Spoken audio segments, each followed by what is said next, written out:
260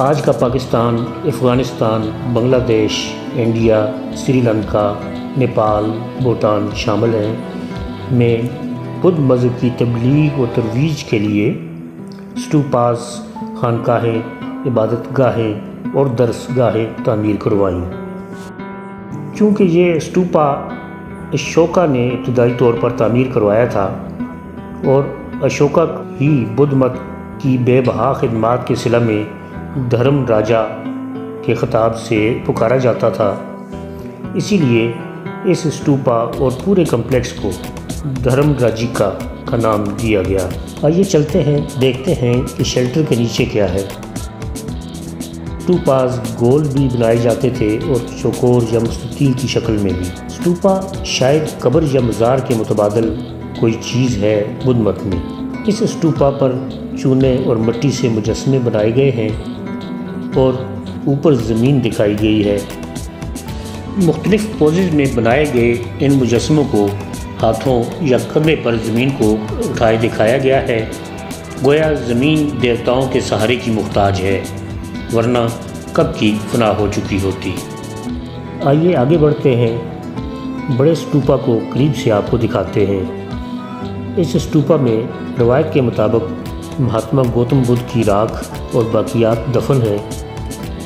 مختلف ممالک سے بدھ بھکشو آج بھی موسم بہار میں یہاں آتے ہیں اور نیچے سطح زمین پر بنی 8.5 فٹ راہداری پر اور اس راہداری پر جس پر اس وقت ہم چل رہے ہیں اپنی مذہبی تعلیمات کے مطابق 7 چکر کلاک وائز لگاتے ہیں اور چاروں طرف بنے 50 سے زائد میڈیٹیشن رومز میں بیٹھ کر عبادت کرتے ہیں۔ جب سے اس ویڈیو ڈاکومنٹری کے لیے انفارمیشن اکٹھی کرنی شروع کی تب سے ایک سوال بے چین کیے ہوئے ہے، ویورز کے سامنے رکھ دیتا ہوں، کوئی کمنٹ سیکشن میں اس کا جواب دے سکے۔ مہاتما گوتم بدھ کی پیدائش ہوتی ہے 563 قبل مسیح میں، وفات ہوتی ہے 480 یا 83 قبل مسیح میں۔ یقیناً چتا کی راکھ اور زیر استعمال باقیات بھی 480 یا 83 قبل مسیح میں ہی تقسیم ہوئی ہوں گی۔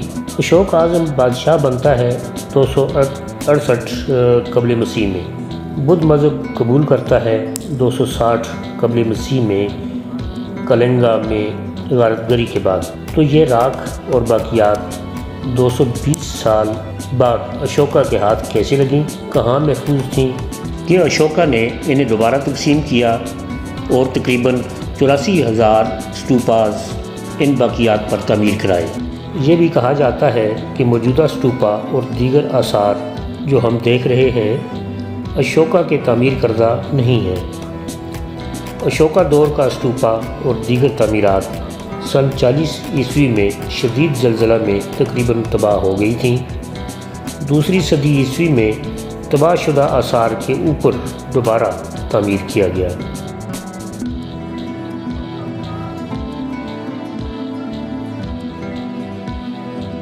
اسٹوپا کے مشرقی سمت میں بنی یہ وہ جگہ ہے جہاں بدھ مونک بیٹھ کر سامنے نیچے بیٹھے چھوٹے مونکس اور عام پیروکاروں کو مذہبی تعلیم پڑھایا اور سکھایا کرتا تھا۔ اس وقت آپ چھوٹے چھوٹے چوکور اسٹوپاز دیکھ رہے ہیں، یہ منتی اور علامتی اسٹوپاز ہیں۔ لوگ یہاں آ کر عبادت کرتے اور منت مانتے تھے کہ میرا فلاں کام ہو گیا تو میں اسٹوپا بناؤں گا یا بنواؤں گی۔ چلیے آگے چلتے ہیں، دیکھتے ہیں آگے کیا دیکھنے کو ملتا ہے۔ بائیں ہاتھ سے بنے ذرا بڑے سائز کے اسٹوپاز اور چبوترے نظر آ رہے ہیں۔ کہا جاتا ہے کہ کبھی ان پر بڑے بڑے مجسمے نصب ہوا کرتے تھے اور مونکس ان چبوتروں پر بیٹھ کر تپسیا کیا کرتے تھے۔ دائیں طرف شیلٹر کے نیچے گوتم بدھ کے مجسمے کے پاؤں محفوظ کیے گئے ہیں۔ پاؤں کا سائز دیکھ کر یہ اندازہ لگانا مشکل نہیں کہ مجسمے کا قد یا اونچائی 25 سے 30 فٹ تک ضرور بلند ہوگی۔ باقی مجسمہ کہاں ہے معلوم نہیں۔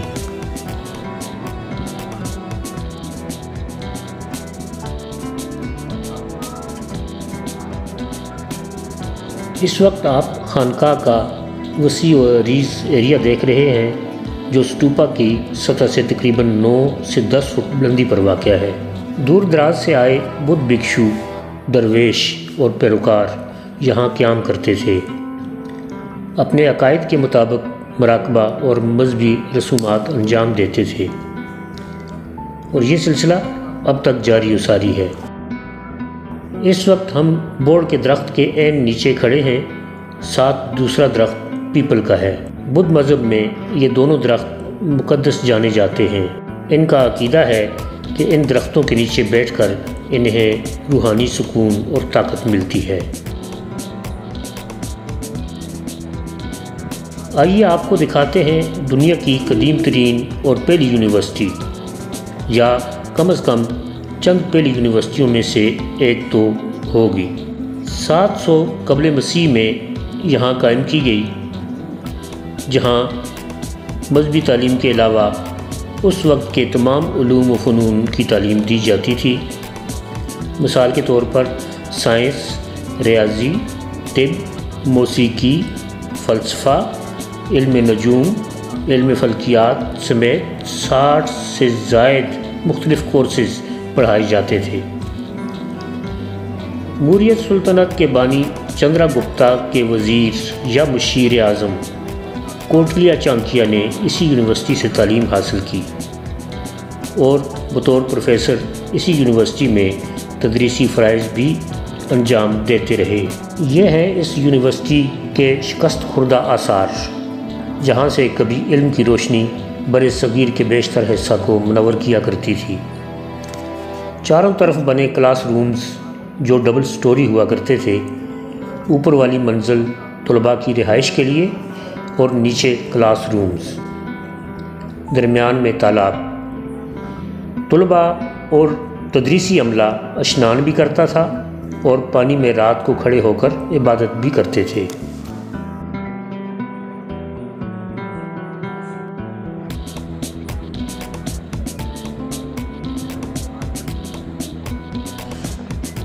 اب واپس پیچھے چلتے ہیں اور جو ایریا رہ گیا ہے وہ آپ کو دکھاتے ہیں۔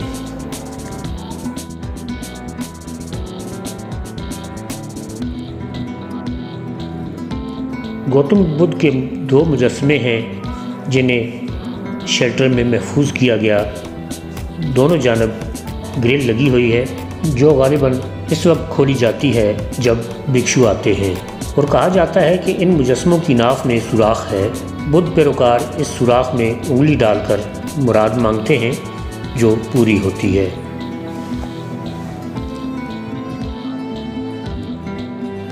ساتھ کافی گہرا تالاب ہے پانی ذخیرہ کرنے کے لیے۔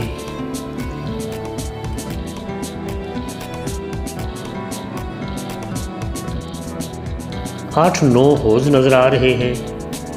مجسمہ سازی یا ان کی مرمت کے لیے ان حوضوں میں مٹی، چونا اور دیگر کیمیکل مکس کر کے مٹیریل تیار کیا جاتا تھا۔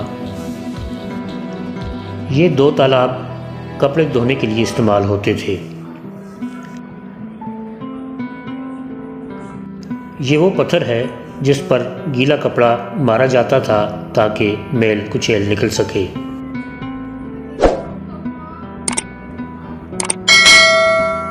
سامنے گارڈ روم ہے جو دور حاضر کا بنا ہوا لگتا ہے۔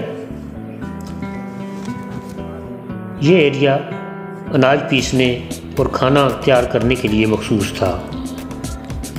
آٹا کی تیاری کے لیے چکی کے باٹ، مسالہ جات پیسنے کے لیے سلیں، دیگر پتھر کے اوزار جو کچن میں استعمال ہوتے تھے۔ اگر تصور میں وہ منظر لا سکیں کہ کلاس رومز طلباء سے بھرے ہوئے، ہر کمرے سے پڑھنے پڑھانے کی آوازیں آ رہی ہیں، کچھ طلباء کمروں سے باہر آتے جاتے نظر آ رہے ہیں، ساتھ خانقاہ میں بھکشو، درویش، ملنگ اپنے اپنے رنگ میں مست، کوئی عبادت میں مصروف تو کوئی دنیاوی کاموں میں، مرد، خواتین، بچے، بوڑھے ادھر ادھر آتے جاتے دکھائی دے رہے ہیں۔ سامنے گوتم کا دیو کامت مجسمہ بچے، بوڑھے، جوان، مرد، خواتین نارنجی لباس میں ملبوس اسٹوپا کا طواف کر رہے ہیں۔ چبوتروں پر چوکڑی مار کر بیٹھے مونکس مراقبہ میں مگن۔ خدام اپنے آقاؤں کی خوشنودی کے لیے جی حضوری میں مصروف۔ اشیاء خرد و نوش بیچنے والے اور خریدنے والوں کی تو تکرار۔ کیا ریل پیل ہوتی ہوگی، کسی نے سوچا ہوگا؟ ایسے مٹیں گے کہ نام و نشان تک نہ ہوگا داستانوں میں۔ یہ تو بھلا ہو جان مارشل کا، اس نے 1912 میں اس علاقے کو کھنگالنا شروع کیا تو پتہ چلا کہ ہم سے پہلے بھی کئی دنیائیں آباد تھیں اس علاقے میں۔ آج ہم ان کی ڈاکومنٹری بنا رہے ہیں، کل کوئی ہماری بنا رہا ہوگا، یہی رسم دنیا ہے۔ آج کا ولاگ یہیں پر ختم کرتے ہیں۔ اگلی ویڈیو تک مجھے اور میری ننھی منی ٹیم کو دیجیے اجازت، اس امید کے ساتھ کہ پھر ملاقات ہوگی۔ اللہ حافظ۔